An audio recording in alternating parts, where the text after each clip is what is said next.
আচ্ছা, মানে অত্যন্ত ভারাক্রান্ত হৃদয়ে বলবো, মানে খুব কষ্টের সঙ্গেই আপনাদের সামনে নিয়ে আসতে আমরা বাধ্য হচ্ছি।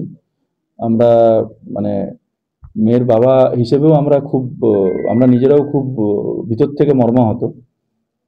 14ই নভেম্বর শিশু দিবসের দিন এটি 8 বছরের বাচ্চা কুস্তির কালিকাপতায় এলাকার ফকিরপাড়া এলাকার সে খেলতে গেল প্রতিদিনের মতো, এবং তারপর তাকে আর খুঁজে পাওয়া গেল না বিকেল থেকে। পরের দিন ভোরবেলা 5টা 15 নাগাদ তার নিথর দেহ, এবং সেটাও খুব মানে বিকৃত অবস্থায় ছিল, সেটা উদ্ধার হলো। আমাদের উস্তি থানা খুব দ্রুততার সঙ্গে যেগুলো প্রসিজিওর আছে সব মেনটেন করে আমরা মানে রক্তের দাগ টাগ পেলাম। ঘটনাচক্রে দেখা গেল যে নিজের এই কাকার ছেলে, মানে দাদা খুড়তো ওমান হবিবুল্লাহ লস্কর, সে হচ্ছে এই ব্যাপারে কালপ্রিট।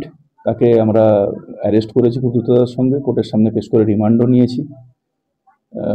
যেগুলো আমাদের এভিডেন্স কালেকশনের বিষয়ে যা যা থাকে সেগুলো সব এসওপি মেনে করা হয়েছে, এবং আমরা চেষ্টা করছি যাতে এটা 15 দিনের মধ্যে চার্জশিট করে খুব দ্রুত যাতে এটা ট্রায়াল হয়ে আমরা যাতে যেটা আমরা চেষ্টা করবো যাতে এর সর্বোচ্চ সাজা যেটা আছে সেটা যাতে জন্য করা যায়।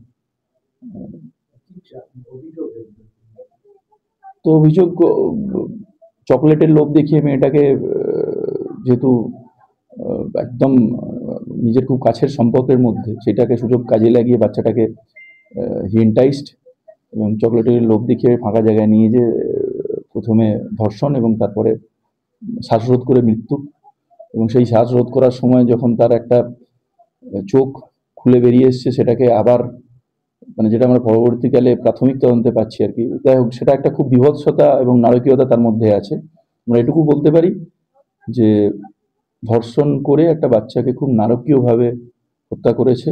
তার অভিযোগে অভিযুক্ত এই হবিবুল্লাহ লস্কর তাকে যেভাবে ট্রিট করার কথা সেইভাবে রিপিটিংলি ট্রিট করে আমরা ফেস করেছি, এবং তাকে আমরা এনশিওর করবো যাতে আন্ডার কাস্টডিতে ট্রায়াল খুব দ্রুত কমপ্লিট হয় এবং সে যাতে সর্বোচ্চ সাজা পায়।